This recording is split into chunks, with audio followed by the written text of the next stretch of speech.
I don't think people fully grasp what the Ethiopian Bible truly is. When we hear Bible, we often think of a single, universally agreed upon book.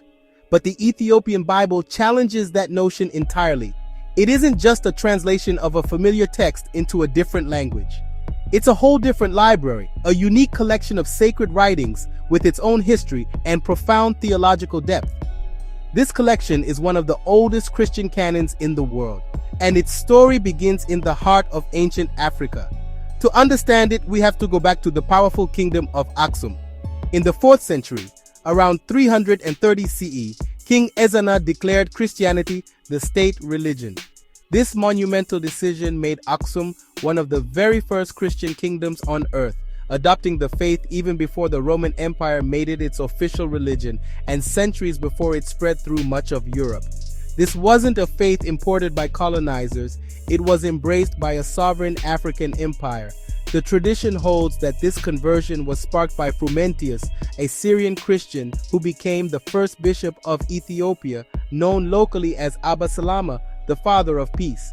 This early adoption set Ethiopia on a distinct Christian path, independent from the centers of power in Rome and Constantinople. Over the following centuries, this unique Christian identity was preserved and codified in script. Ethiopian Orthodox Tewahedo Christians meticulously collected, translated, and copied sacred texts. This work was done in Ge'ez, an ancient Semitic language that became the official liturgical language of the church.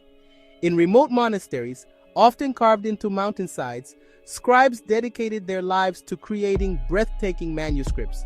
These were not printed books, but handcrafted works of art on animal skin vellum bound in ornate leather and filled with vibrant symbolic illuminations. Unlike in the West, where church councils often debated and dictated the biblical canon, the Ethiopian canon developed more organically over a much longer period. It resulted in what is known as the broader canon, a collection of 81 books, far more extensive than the 66 books found in Protestant Bibles. This library of faith was shaped by centuries of local scholarship, theological reflection, and spiritual practice, entirely within an African context. This broader canon includes fascinating books that are either absent or considered non-canonical in most Western traditions. The most famous is the Book of Enoch, a complex apocalyptic text that explores the origins of angels, demons, and giants. It was widely known and respected in the early church and is even quoted in the New Testament book of Jude. But for over 1,000 years, it was lost to the Western world, preserved only in Ethiopia in its complete Ge'ez form. Then there's the Book of Jubilees, which retells the stories of Genesis and early Exodus, but frames them within a unique timeline of 49-year periods or jubilees. It offers different details and perspectives on familiar patriarchs. The canon also includes additional books of Maccabees, known as Maccabean, which tell a story of faith and martyrdom distinct from the Hellenistic books of Maccabees, as well as extra psalms and other unique texts. So why does this ancient library matter so profoundly today, especially for Black history and identity? Because the Ethiopian Bible and the Tewahedo Church stand as irrefutable proof that African Christianity is not merely a copy of European faith.